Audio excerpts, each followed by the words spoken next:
자, 오늘 저는 여러분들과 함께 횃불 언약, 이제 은혜 계약이라고도 하는데 제목으로 말씀을 나누기를 원합니다.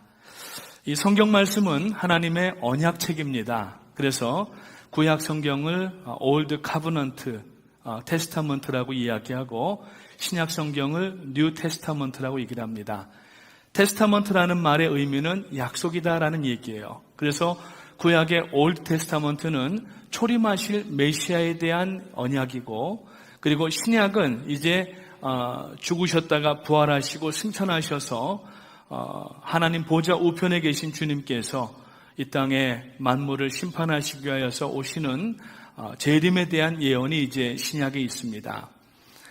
구약 성경 곳곳에 보게 되면은 예수님의 초림에 대한 예언들이 나타나 있고, 그가 어떻게 오시고 또 어느 지역에 오시고 어떻게 사역하시다가 어떻게 고난당하시고 죽으시고 부활하시는가 하는 것까지 예언이 되어 있습니다. 그 예언을 우리가 100% 성취되었다고 한다면은 이제 다시 오실 메시아의 재림에 대한 언약은 그 초림에 대한 언약 100%를 플러스해서, 사실 수학에서는 확률을 100% 이상을 잡을 수가 없지만은 오히려 300%, 1000%, 아니 확실한 하나님의 언약인 것을 여러분 믿으시기를 바라고, 지금 신약시대 더군다나 예수님이 오시기 직전에 마태복음 24장에서 예언하신 내용들이 여기저기에서 일어나고 있는 때에 재림의 신앙을 더욱 견고하게 하시기를 주님의 이름으로 부탁을 드립니다. 이 언약은 여러 번 하나님께서 인생들에게 해주십니다. 대표적인 언약이 창세기 2장 15절부터 17절에 보면은 행위 언약, 행위 계약이 나타나게 됩니다.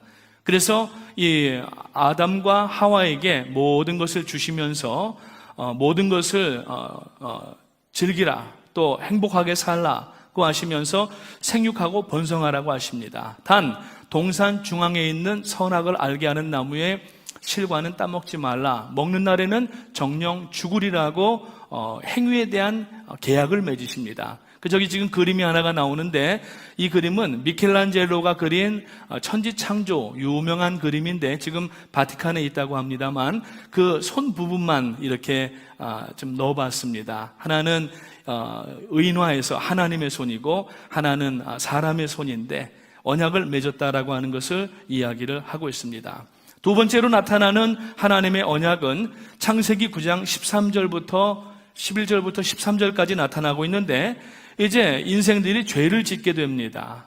가인이 동생 아벨을 시기하여서 죽이게 되고, 그리고 이제 하나님을 예배하지 않는 사람들이 계속 태어나는 가운데에 죄악이 이 땅 가운데 관영하게 되고, 그래서 하나님께서 내가 물로 이들을 다 쓸어버리라고 심판을 하십니다. 그래서 노아에게 방주를 짓게 하시고 40주야 비가 오고 땅에서도 물이 솟아나는 대홍수가 있게 되고, 하나님께서 측은히 여기시는 마음으로 다시는 너희들을 물로 심판하지 않겠다고 하시면서 무지개 언약을 주신 것을 볼 수가 있습니다.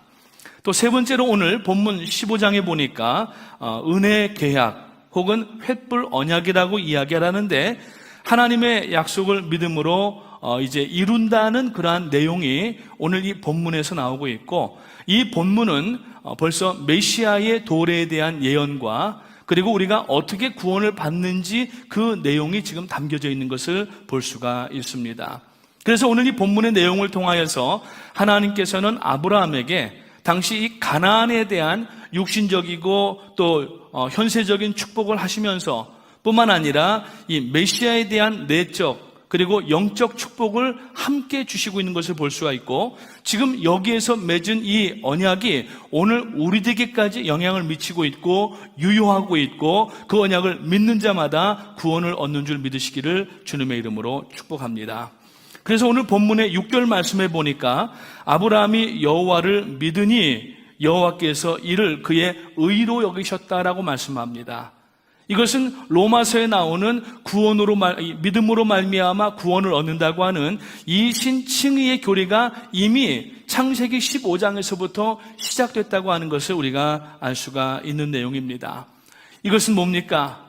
예수님이 오시기도 훨씬 이전에, 수천 년 전에 하나님은 그 아버지의 마음으로, 오늘 우리 장동건 전사님 사모곡 찬양을 불러주시면서 거기에 아버지의 마음, 이 가사 내용이 나왔는데, 아버지의 마음으로 죄악 가운데에서 어쩔 수 없는 치명적인 사망과 죽음의 약점을 가지고 있는 인생들에게 이 복음을 전하여 주시기 위해서 마치 아버지의 마음으로 지금 달려오시는 모습을 우리가 엿볼 수가 있는 것입니다. 언약이라고 하는 말은 성경 전체를 보니까 298번이나 사용이 됐습니다. 신약에서는 디아데케라고 하는 단어로 쓰였고, 구약에서는 이제 베리트라고 하는 말로 쓰였습니다. 그래서 신약에서 쓰였던 단어는 약정, 서약이라고 하는 의미로 쓰였고, 구약에서 쓰인 말은 동맹, 굳은 언약, 약속들을 이야기를 합니다. 사무엘상 18장 3절에 보면은 이제 아버지가 다윗을 죽이려고 하는, 사울이 다윗을 죽이려고 하는 그 획책 가운데에 아들 요나단이 다윗과 언약을 맺는 장면을 볼 수가 있습니다. 친구를 너무 사랑합니다. 그래서 사무엘상 18장 3절에 보니까 자기 생명같이 다윗을 사랑하여서 더불어 언약을 맺었다라고 할 때, 여기에서 언약을 맺었다라고 하는 말을 보니까 카라트 베리트라고 하는 말을 썼습니다. 이 카라트라고 하는 말은 이 언약을 자른다라고 하는 말인데, 이 자르는 겁니다. 언약을 자르는데 왜 언약을 자르느냐 하면은 오늘 창세기 15장에서 고기를 쪼개어서 서로 마주보게 하고 이것으로 하나님께서 언약을 하셨다고 하는, 즉 고기를 쪼갠다고 하는 의미에서 이제 카라트 베리트라고 하는 말을 쓰고 있는 것을 볼 수가 있습니다. 이때 하나님께서 아브라함에게 제물을 준비하게 하십니다. 3년 된 암염소와 또 암소와 또 수양을 쪼개어서 하나님과 언약을 체결하는 것을 볼 수가 있습니다. 우리 한국에도 마치 이 카라트 베리트와 같은 비슷한 언약의 방법이 옛날 조선시대에 있었더라고요. 보니까 만약에 누군가가 이 약속 어음을 줄 때에 쓰고서 거기다가 도장을 찍고, 그리고 이 약속된 그 문서를 찢게 됩니다. 가르게 됩니다. 그리고 이제 약속된 날 그 어음을 갚기 위해서 모일 때에는 찢었던 그 종이를 이렇게 붙여서 정확하게 맞는지를 보고 나머지 그 돈을 주었다고 하는 그러한 약속 방법이 조선시대에 있었다고 하는 것을 볼 수가 있었습니다. 자, 어떤 선교자들께서는 이 본문 말씀을 하나님과 언약을 어기면은 마치 동물이 둘로 쪼개어져서 죽임을 당하는 것처럼 하나님께서 아주 극단적으로 이렇게 갚으시겠다고 하는 그런 공포스러운 말을 하는 분들도 있습니다. 그러나 그게 아닙니다. 하나님께서 이것은 하나님 당신 자신이 약속을 지키겠다고 말씀하시고, 나중에 보면은 그 양쪽으로 쪼개어 놓은 그 재물 사이로 하나님의 횃불이 지나가는 것을 볼 수가 있어요. 횃불이라고 하는 것은 성령의 상징, 하나님의 임재의 상징을 이야기하는 겁니다. 하나님께서 내가 이 약속을 절대로 변기하지 않고 수정하지 않고 이것을 파기하지 않겠다고 인생들에게 약속하신 것인데, 그 약속이 아브라함에게 주어지셨지만은 오늘 우리에게까지 유효한 약속인 줄을 믿으시기를 주님의 이름으로 축원합니다. 그래서 창세기 15장에서부터 죄를 짓고 하나님을 떠난 인생들을 구원하기 위하여서 보내실 메시아를 이미 창세기 15장에서 계시하고 계십니다. 기쁜 그 마음을 하나님께서 지금 감추시지 못하는 것을 이야기하는 것입니다. 그래서 바울 사도는 로마서 5장 8절 말씀에 보면은 우리가 아직 죄인 되었을 때에 그리스도께서 우리를 위하여 죽으심으로 하나님께서 우리에게 대한 자기의 사랑을 확증하셨다고 이야기하고 있어요. 그 말의 의미가 뭐냐면은 지금 하나님께서 인생들을 구원하시기 위해서 작정하시고 독생자 예수 그리스도를 보내주실 것을 이제 약속을 하셨습니다. 그리고 이 약속에 대해서 수많은 선지자들을 이 땅 가운데 보내고, 그리고 또 이스라엘 백성들에게 이야기하지만은 이 이스라엘 백성들이 그 말을 듣지 않고 선지자들을 능욕하고 때리고 심지어는 죽이기까지 합니다. 그러니까 주님께서 복음서에 보면은 큰 부자가 타국에 가 있다가 자기들의 소작인들에게 이 전가를 보내는데, 이 소작인들이 왕이 보낸 사람들마다 때리고 능욕하고 죽이니까 그 주인이 자기 아들을 보내기로 결정을 합니다.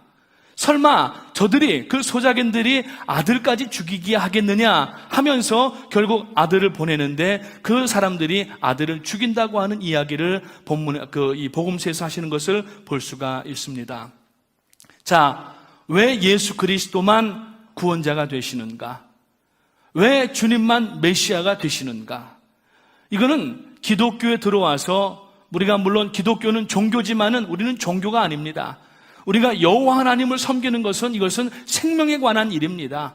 그냥 세상 여러 종교 중에 하나 기독교가 아니라 그렇지만 기독교라고 불리는 가운데 우리가 기독교에 오고 교회에 들어오게 되면은 우리가 반드시 넘어야 되는 첫 번째 문턱이 있는데 왜 예수로만 구원을 얻느냐는 것입니다.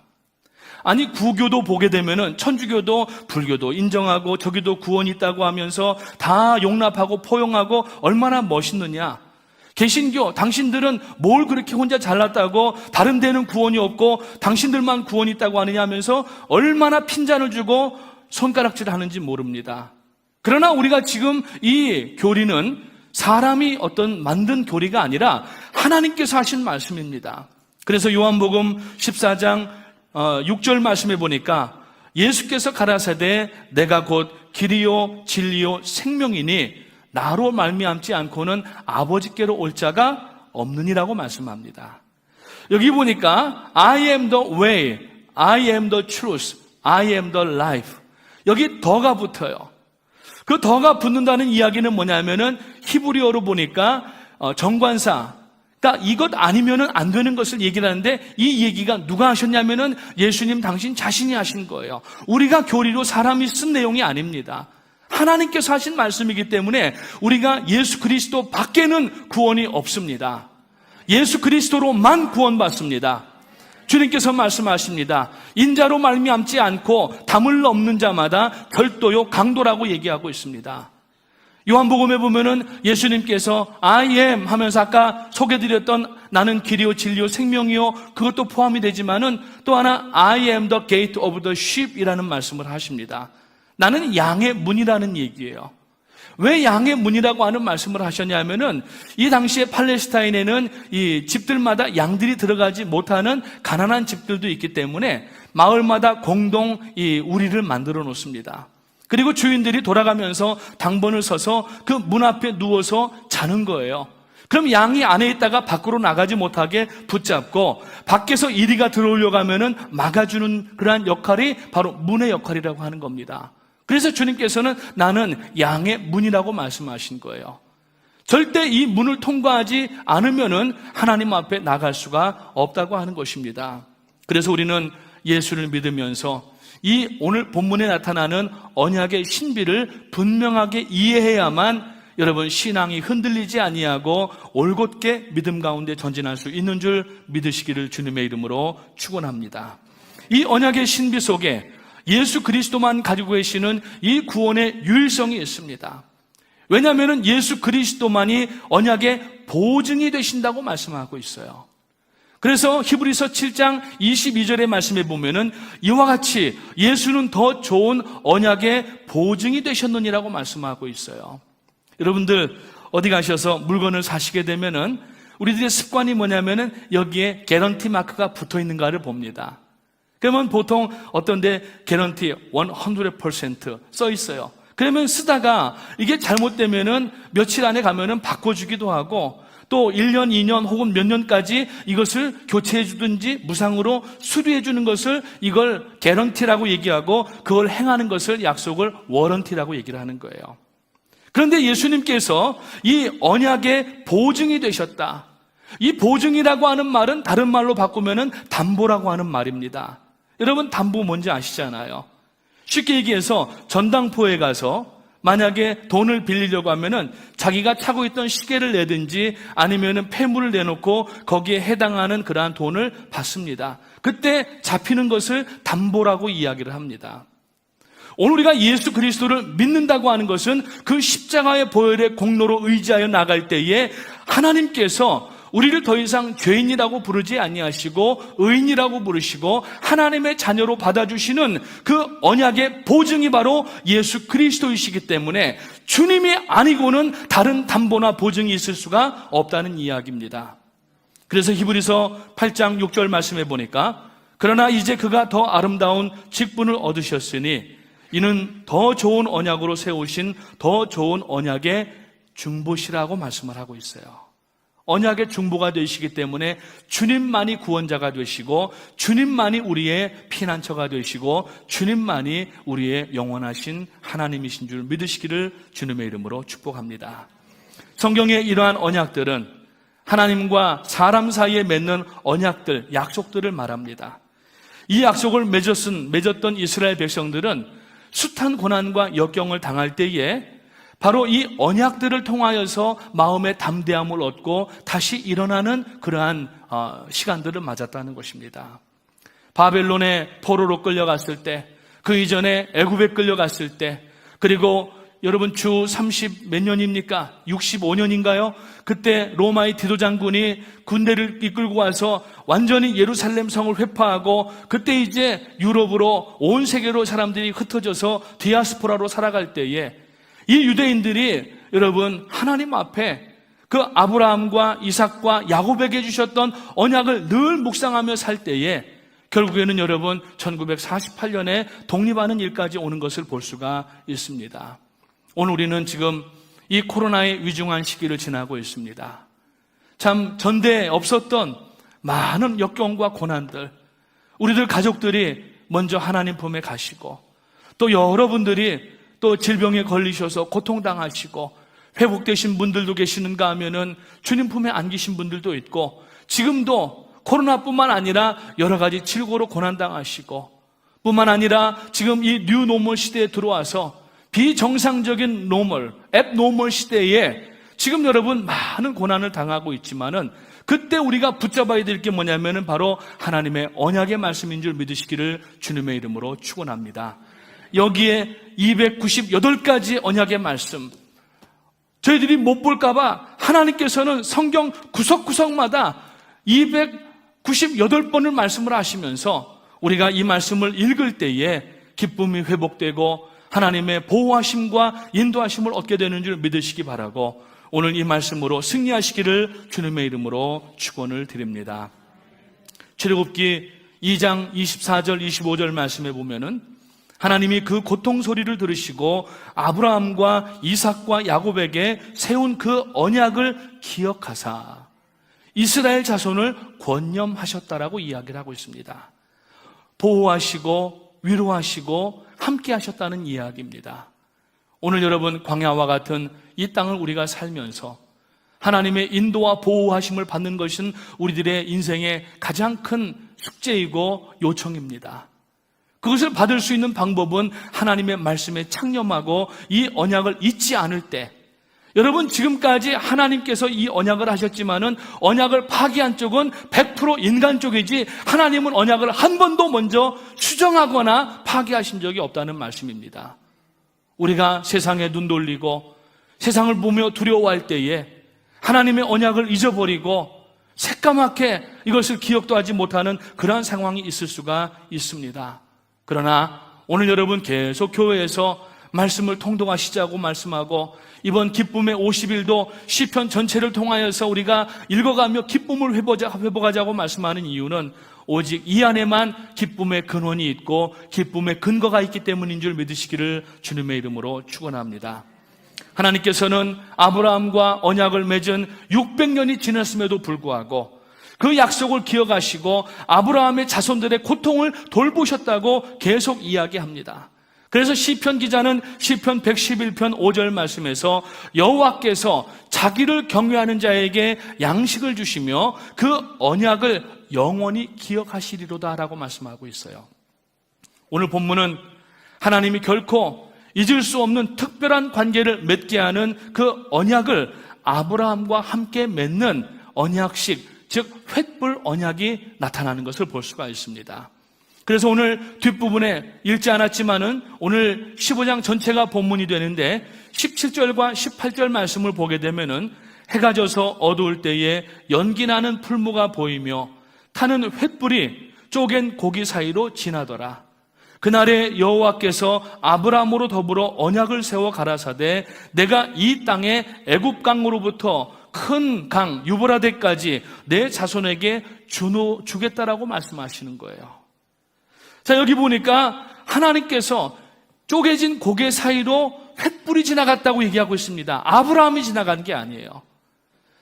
여러분, 손해보실 것 없고 아쉬울 것 없으신 하나님께서 그 쪼갠 고개 사이로 횃불로 하나님의 임재가 지나가면서 약속을 했다는 것을 우리가 볼 수가 있습니다.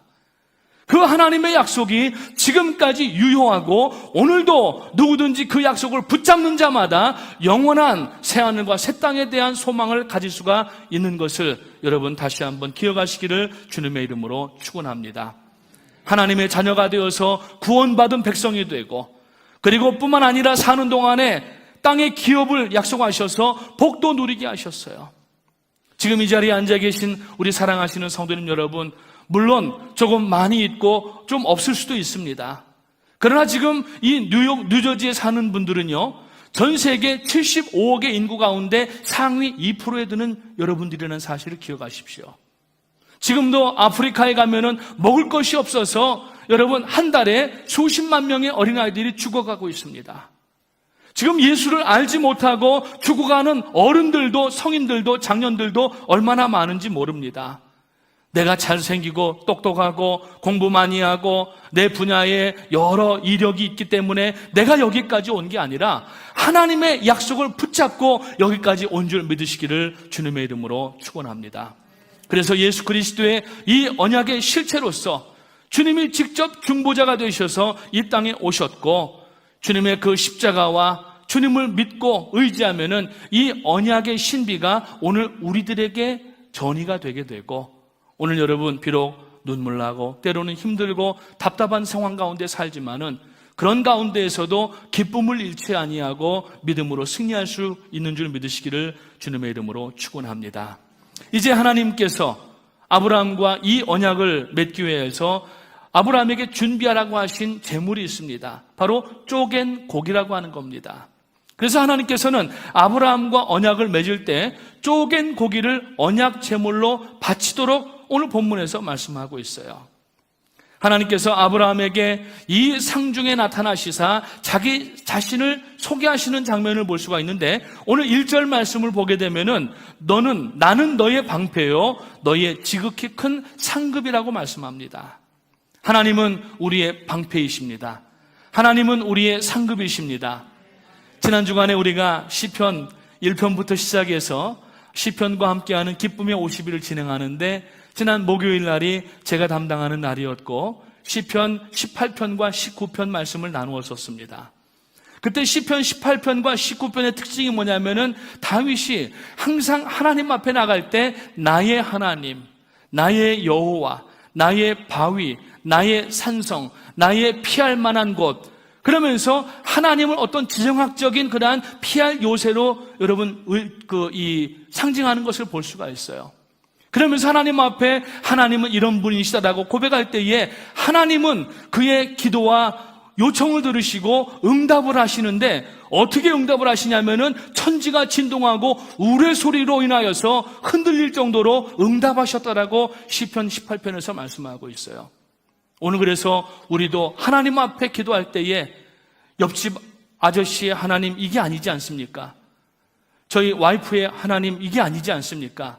나의 하나님, 나의 아버지, 나의 산성이시여, 나의 요새시여, 나의 피할 만한 바위시여, 이렇게 고백하면은 하나님께서는 천지가 진동하도록 우리들에게 응답하시는 좋으신 하나님이신 줄 믿으시기 바라고, 오늘 그 약속을 본문에서 아브라함과 맺고 계시고 그 약속이 지금 우리에게까지 영향을 미치고 있는 줄 믿으시기를 주님의 이름으로 축원합니다. 그래서 오늘 7절 말씀해 보니까 나는 이 땅을 내게 주어 업을 삼게 하려고 갈대아 우르에서 이끌어낸 여호와라고 하나님 자신을 먼저 말씀하십니다. 여러분, 갈대아 우르가 어디입니까? 아버지 데라는 우상장사였어요. 성경학자들의 말에 그 주석을 인용하면은 그냥 보통 우상장사가 아니라 이 데라는 아마 갈대아 우르 지역의 전체 우상을 총판하는 최고의 사람으로 보고 있습니다. 그래서 아브라함이라고 하는 이름이 세상의 열방이라고, 세상의 아버지라고 하는 이름을 가졌었던 거예요. 그러니까 우상 숭배하러 나왔던 모든 사람들의 아버지격이 되라는 마음으로 아브라함이라고 지었다는 겁니다. 그런데 하나님께서 나중에 아브라함의 이름을 아브라함으로 바꿔주십니다. 이것은 열국의 압이 하나님의 자녀들의 믿음의 조상이 되게 하겠다는 얘기예요. 그래서 이제 하나님께서 갈대아 우르에서 있으면은 하나님의 복을 받을 수가 없습니다. 받아도 이것을 계속 메인테인 할 수가 없기 때문에 아브라함을 이제 아버지 본토 친척 집에서 떠나게 하고 하란을 거쳐서 가나안 땅을 통과하여서 기근 때문에 고센 땅까지 가서 지금의 이집트까지 가서 저쪽 아라비아 반도 아래까지 내려갔다가 다시 이제 나중에 그 아이와 베델 사이에 세우시고 언약을 하시는 내용을 저 지난 시간에 우리가 말씀을 나눴지 않습니까? 그러면서 눈으로 보게 하시는 거예요. 그 갈대아 우르에서 끌어낸 분이 나 여호와다라고 지금 아브라함에게 다시 경각을 시키시는 겁니다. 그래서 아브라함이 쪼갠 고기로 무엇을 할 수 있느냐고 질문을 하게 합니다. 그때 하나님께서는 이것으로 하나의 증표를 삼고, 즉 셀레브레이션, 예식을 한다고 말씀을 하십니다. 바로 짐승을 잡아 바치는 희생제사를 오늘 9절에서 아브라함에게 말씀하시는 것을 볼 수가 있습니다. 그 희생제사의 특징은 이미 레위기에도 나와 있고 다른 출애굽기에도 나와 있는데, 거기 보게 되면은 3년 된 암소와 3년 된 암염소와 3년 된 수양과 비둘기를 잡아서 드리는 희생제사입니다. 그러니까 아브라함은 말씀대로 순종하여서 고기를 준비하는데 이 고기를 쪼개라고 얘기하시는 거예요. 구약에 5대 제사가 있습니다.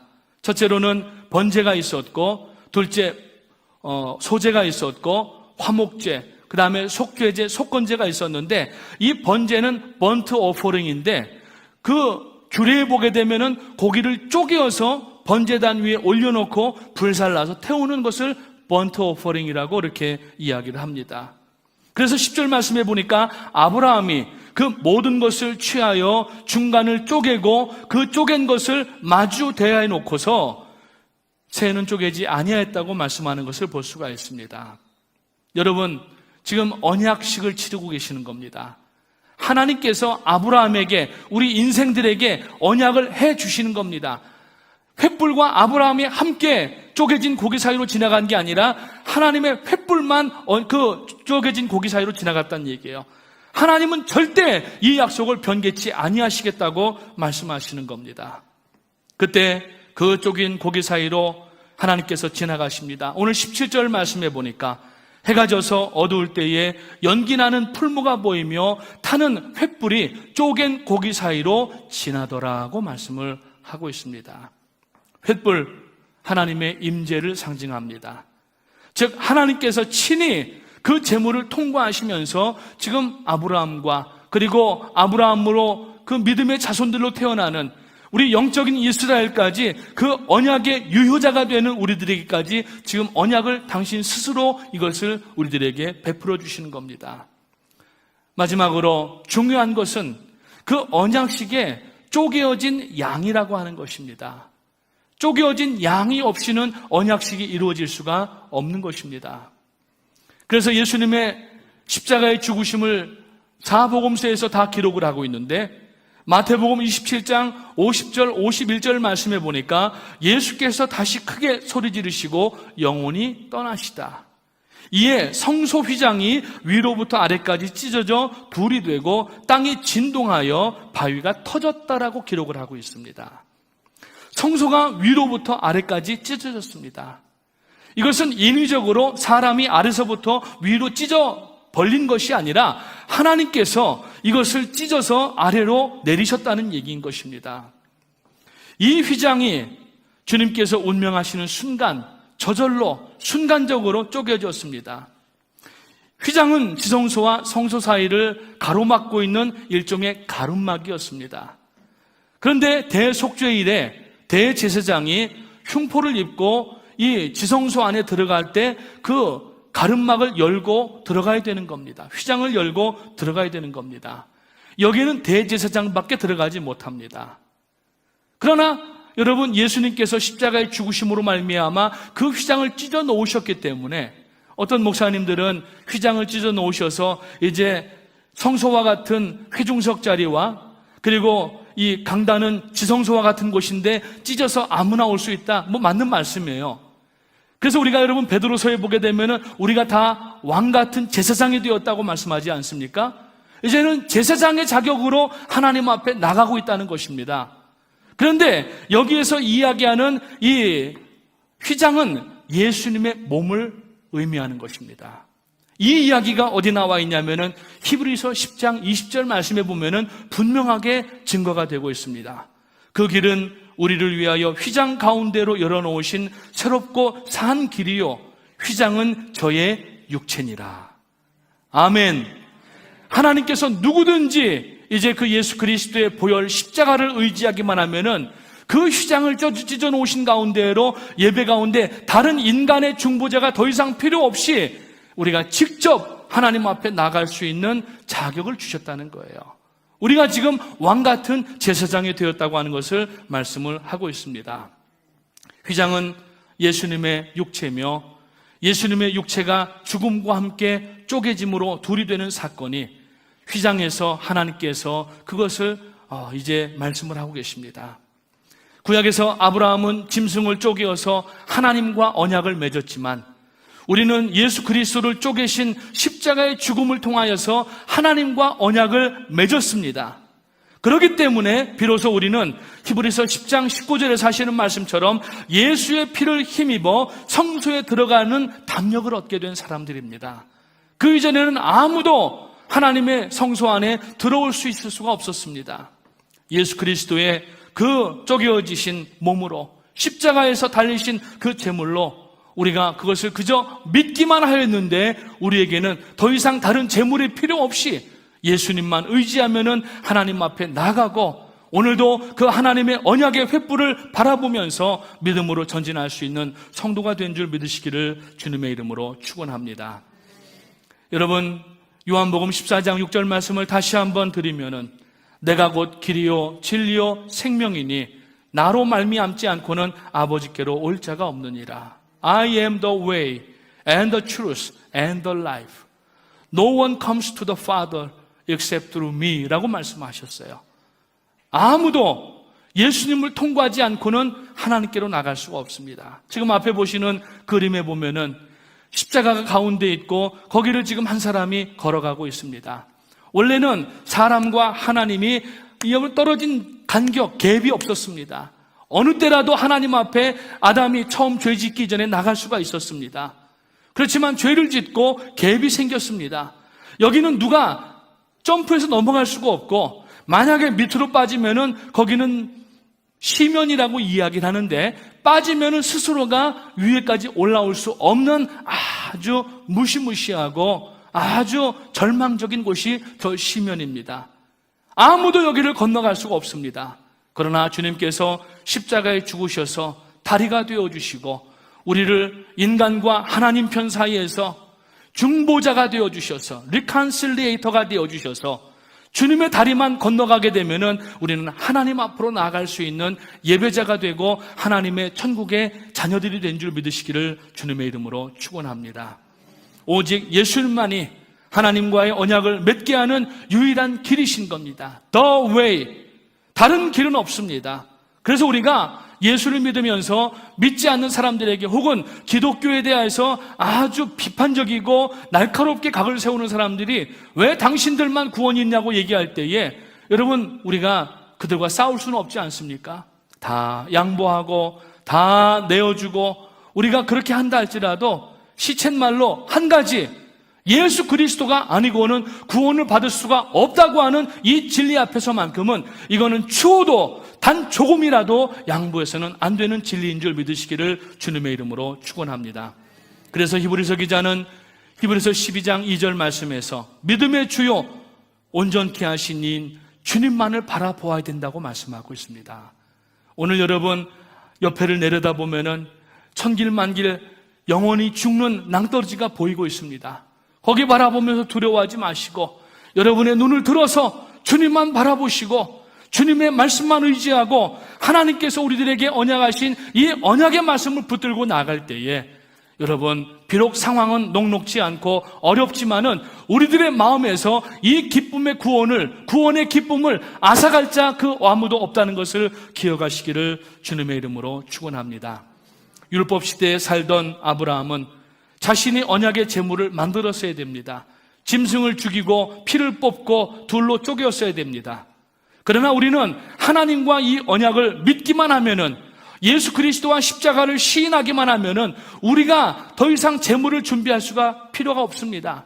이미 그 제물은 십자가에서 우리를 위해서 쪼개지셨기 때문에 그 주님만 믿기만 하시면, 그리고 그 신앙을 계속 믿음으로 가지고 나가시면은 여러분, 우리는 하나님 앞에 다다르게 되는 줄 믿으시기를 주님의 이름으로 축복합니다. 그래서 구원에는 다른 아무런 공적이나 업적이 필요 없습니다.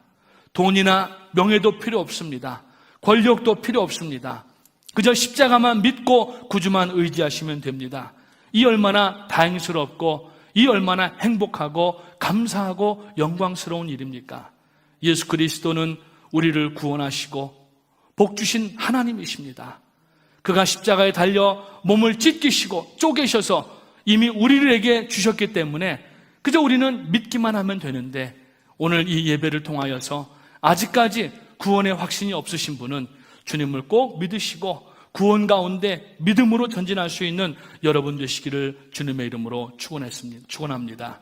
사랑하시는 성도님 여러분, 우리는 이 구원의 은혜, 이 빚을 갚을 수 있는 그만한 어떤 힘이 없습니다.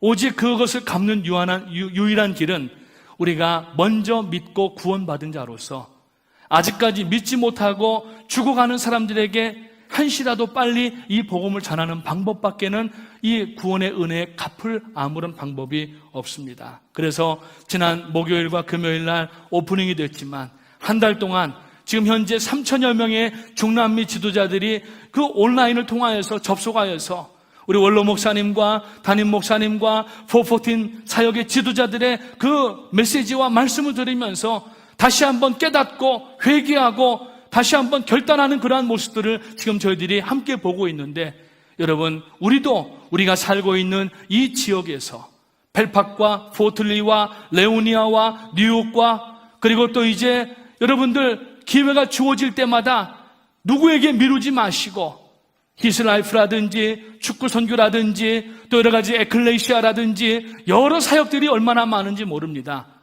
일들이 선포되고 공개될 때에 여러분 내일로 여기시고 그 일 가운데 함께 조인하시면은 언약의 그 횃불로 하신 언약 가운데 우리가 그 언약을 감당해 나가는 언약의 캐리어가 되시는 줄 믿으시기를 주님의 이름으로 축복합니다.